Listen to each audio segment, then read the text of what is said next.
Hebreus 3 é um alerta, não basta começar, precisamos permanecer. Graça e paz aprofundados, quando eu chamo vocês assim, não é só um nome bacana, um nome interessante, mas é um nome porque vocês que estão aqui no canal, vocês escolheram sair da superfície, do normal e descer mais profundo para Deus. São aquelas pessoas que não querem ficar só ali na marolinha, querem verdadeiramente, de maneira profunda, desfrutar dessa transformação que tem na palavra de Deus. Então saiba que você não está aqui por acaso. Você está aqui porque você tem fome, você tem sede, você tem vontade, desejo, gana de ir mais além. Vocês são os aprofundados. E juntos nós vamos agora, nesse capítulo 3 de Hebreu, descer ainda mais fundo. Então simbora, mas antes da gente estudar esse capítulo maravilhoso dessa carta incrível, aproveita, se inscreve no nosso canal, deixa o seu like, compartilha esse vídeo, comenta aqui, clique no sininho. Tem também meu Instagram, o @LuizCarvalhoPro, meu Instagram particular, e o @Evangelismo com Coragem, o Instagram, onde a gente posta pessoas que saem na rua, eu gosto de fazer isso também, levando a palavra de Deus. E, claro, o 5am. O 5am é um movimento gratuito, um movimento onde a gente acorda às 5 horas da manhã para ler a palavra. A gente está estudando agora o livro de Hebreus, a gente sempre estuda também o livro de Provérbios.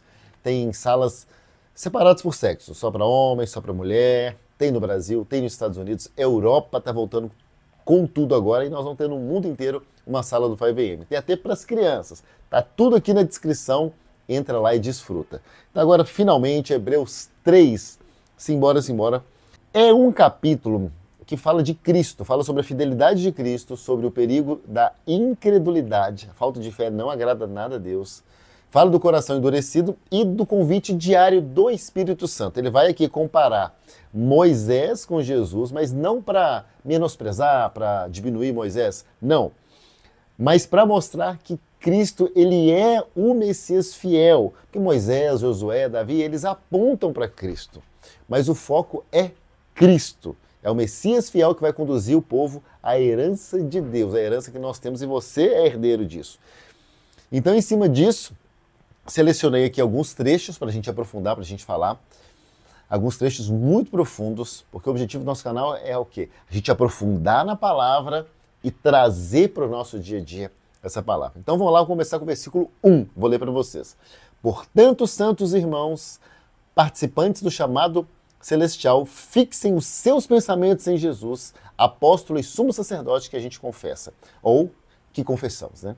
Então esse versículo aqui, ele abre o nosso capítulo 3 com uma convocação muito importante, que é considerar atentamente. Considerar atentamente significa focar profundamente, não só de longe, né? O autor está dizendo o seguinte: não tire os olhos de Jesus, não se distraia, não se confunda, ele é o centro, ele é a base, ele é o foco. Assim como Pedro, lembra Pedro? Quando ele foi andar sobre as águas, ele começou a andar sobre as águas.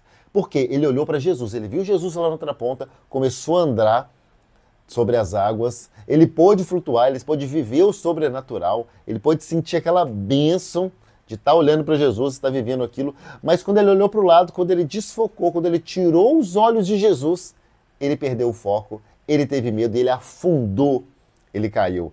Então nossos olhos sempre para Jesus. O trecho 2 é um trecho também maravilhoso, que nós vamos dedicar um tempo maior a ele aqui, que é o versículo 6, que diz assim, ó: mas Cristo é fiel como filho sobre a casa de Deus, e essa casa somos nós, se é que nos apegamos firmemente à confiança e à esperança da qual nos gloriamos. Então, quero chamar a atenção, né, assim como eu enfatizei na minha oratória, na minha fala, para a palavra se nesse versículo. Por quê? Porque muitas vezes a gente não gosta de prestar atenção aos detalhes, né, aos se, aos mas da Bíblia, né?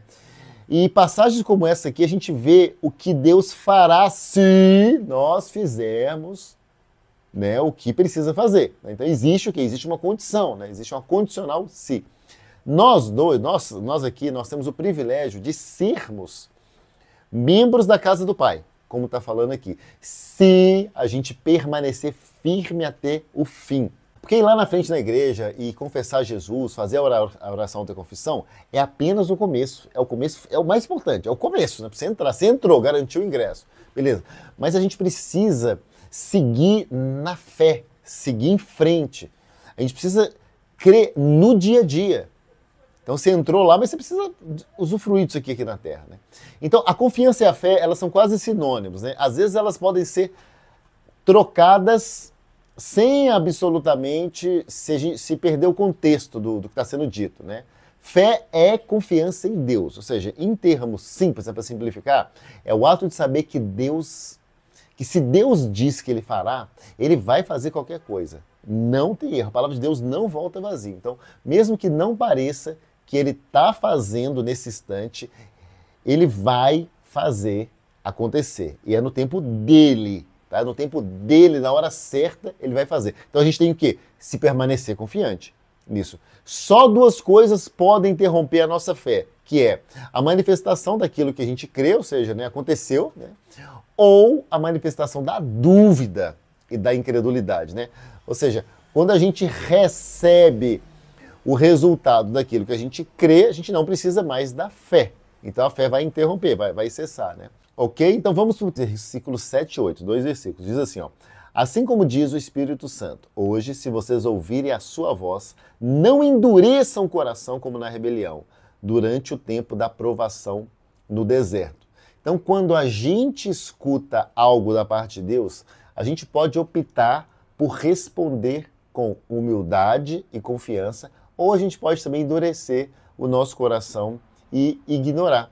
Infelizmente, quando as pessoas não conseguem o que querem, ou quando passam por provas, né, por testes, muitas vezes elas optam por endurecer o coração, como aconteceu, está falando aqui, com o povo no deserto. Né? Foi exatamente isso que aconteceu. A gente estudou aqui recentemente, né, no 5am, no nosso canal, Números Levíticos, que fala disso, né? Quando eles fizeram a viagem para o deserto, Deus guiou eles para provar eles, né?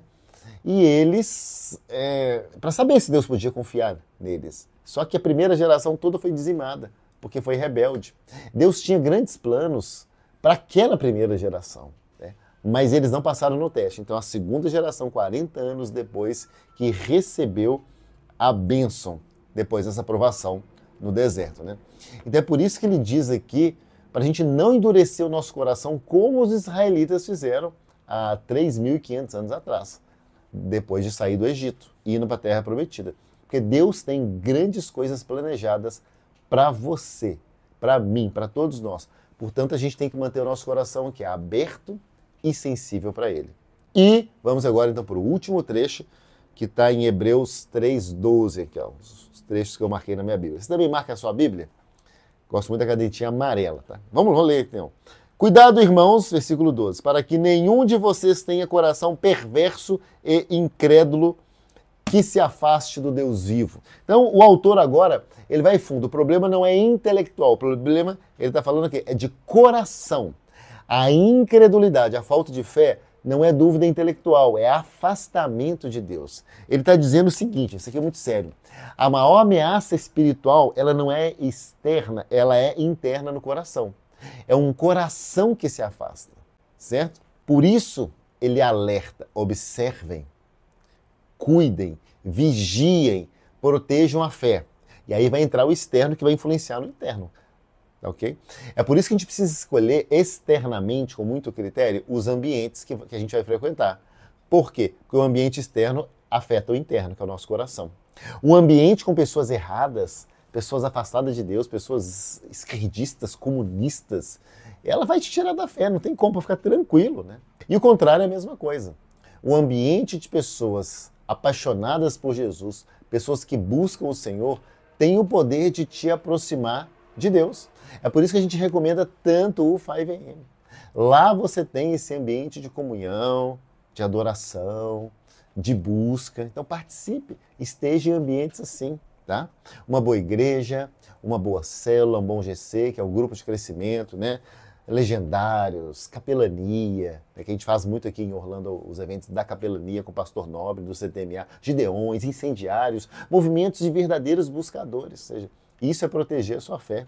Então, portanto, irmão, Hebreus 3, ele nos confronta da seguinte maneira: não com religião, não com tradição, mas com coração.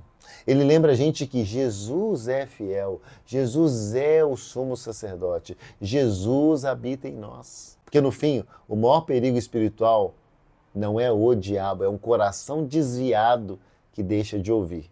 É isso que ele quer, o diabo: te desviar, te tirar da presença de Deus.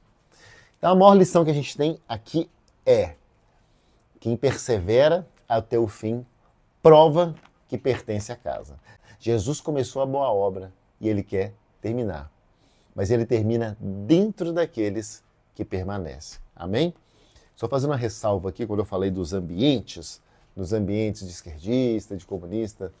Cara, nada contra. Inclusive, eu queria muito que esse vídeo fosse assistido só por pessoas de esquerda, por pessoas para mudar o coração delas. Por quê?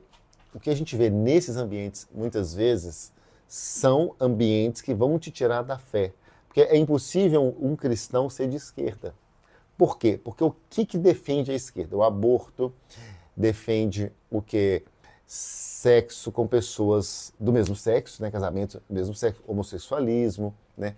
Coisas nesse sentido. Então, se você anda nesses ambientes e você começa a pecar dessa forma, como eles defendem, drogas, a droga vai te afastar de Deus, vai te deixar com a cabeça longe, você vai buscar outras coisas do mundo, você se afasta.